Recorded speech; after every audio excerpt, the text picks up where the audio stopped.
So this is my story, Tuamor the turtle. On a beach far away, far from people, far from houses, far from shops, a young turtle sat quietly alone. It was a bright sunny day, but the turtle felt as if the weight of the world was on his back. A single tear dropped from his eye. His heart was full of sadness as he looked out over the vast ocean, a place he loved to swim and play in, but where there were deadly terrors too. Shiny alien monsters had invaded the sea and were destroying every living creature they met.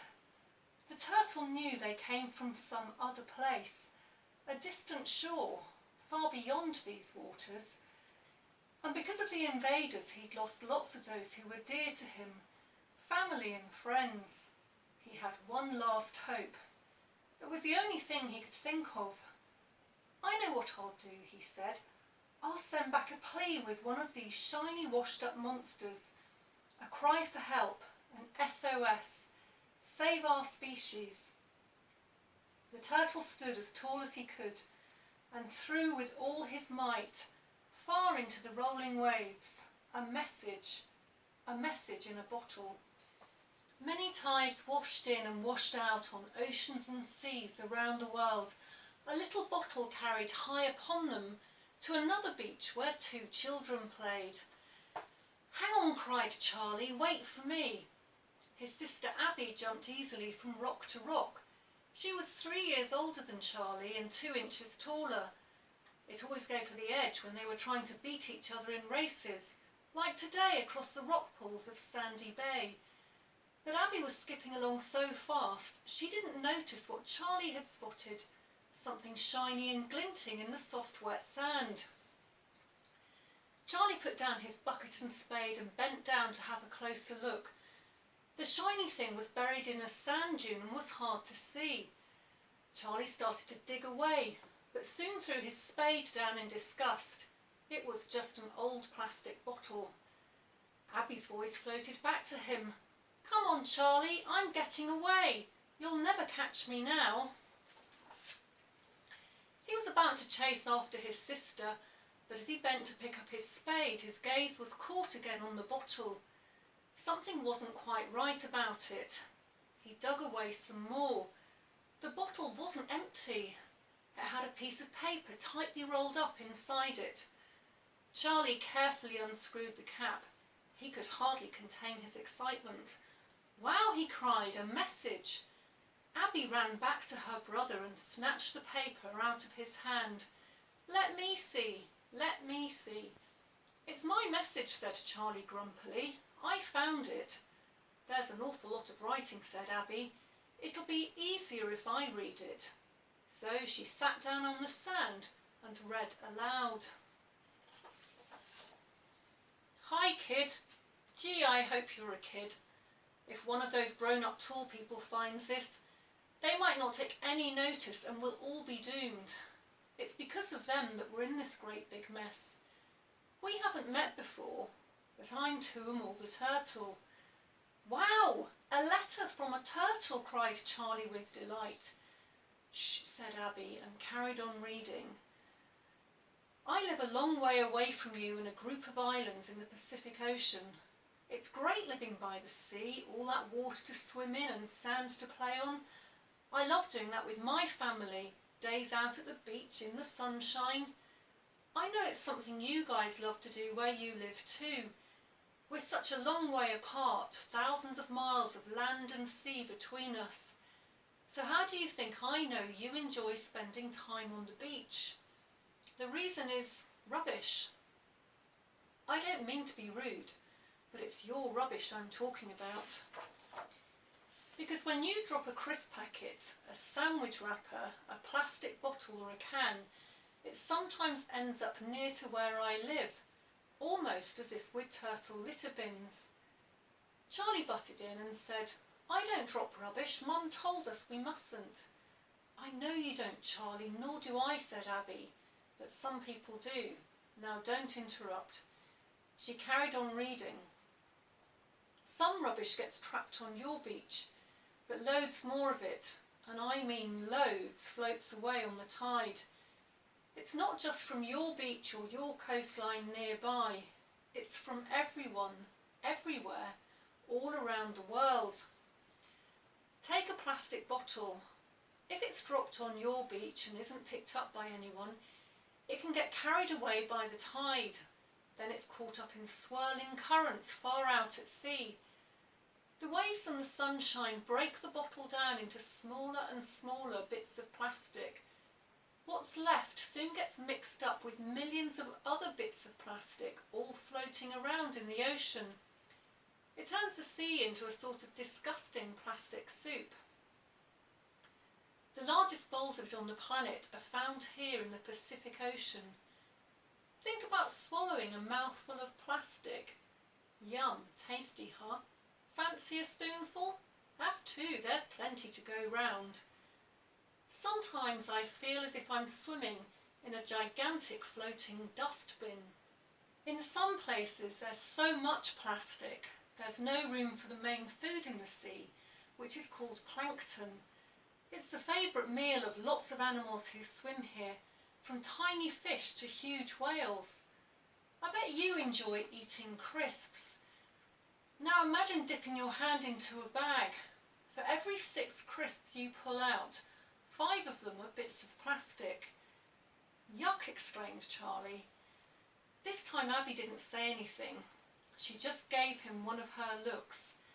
He fell silent and listened again to the letter being read aloud.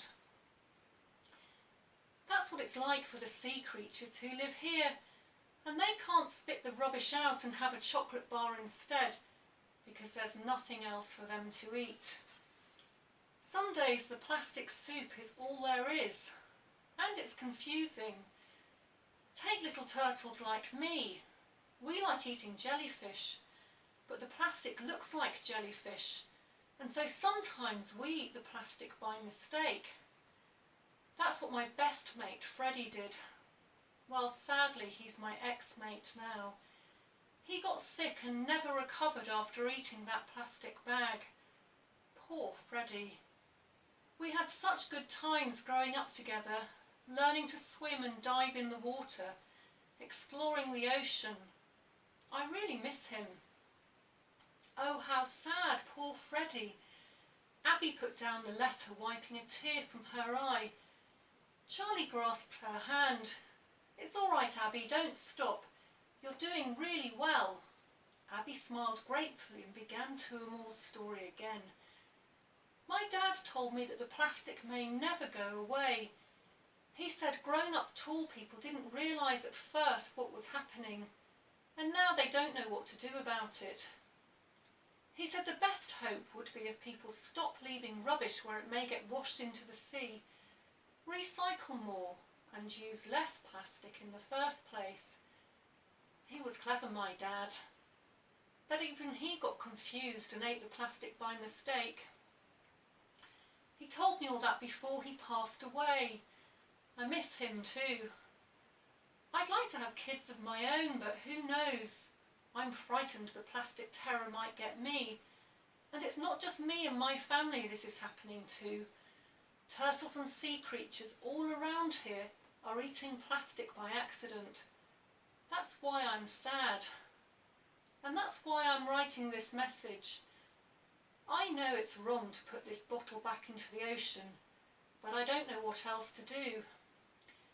So I'm going to throw it as hard and as far as I can with this wish.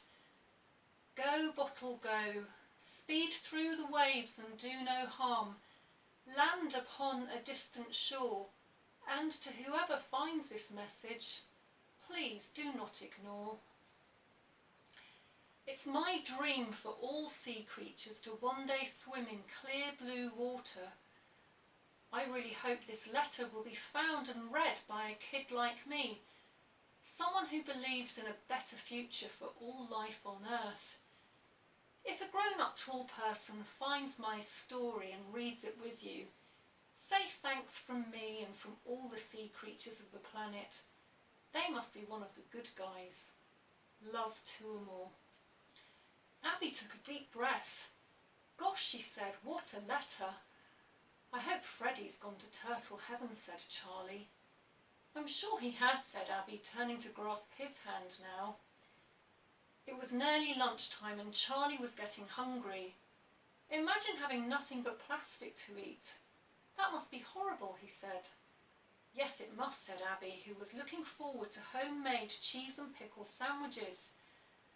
The tide had turned. Time to head back to their parents. Abby rolled up the letter, ready to set off. But Charlie's eye was caught by something glinting. "Look," he said, "the bottle's rolling out to sea again. Tuamor must have been desperate, otherwise he'd never have thrown it back into the water." "You're right," agreed Abby, "and we can begin to help now by putting it straight in the bin." Charlie ran into the waves and grabbed the bottle. "I'll carry it." "No, I'll carry it," said Abby. "I'm the eldest. Look, there's another one lying over there. You pick up that one." "Okay," said Charlie. "Race you to the bin," said Abby. And off they ran, the two children, each with a bottle in hand, each with Tuamor's message in their heart. Many more tides ebbed and flowed on oceans and seas around the world, carrying high upon them the sound of play and laughter. The waves lapped at the shore of an island far away, the home of a turtle. He was not quiet, he was not alone, he was not sad. In his heart he felt hope. He knew his message had reached people who cared. He smiled and was happy. He was surrounded by his new young family. He watched as they swam in the clear blue water. His name was Tuamor. His name means love you. His message is love turtles, love our world. And that's my story, Tuamor the Turtle. Thank you.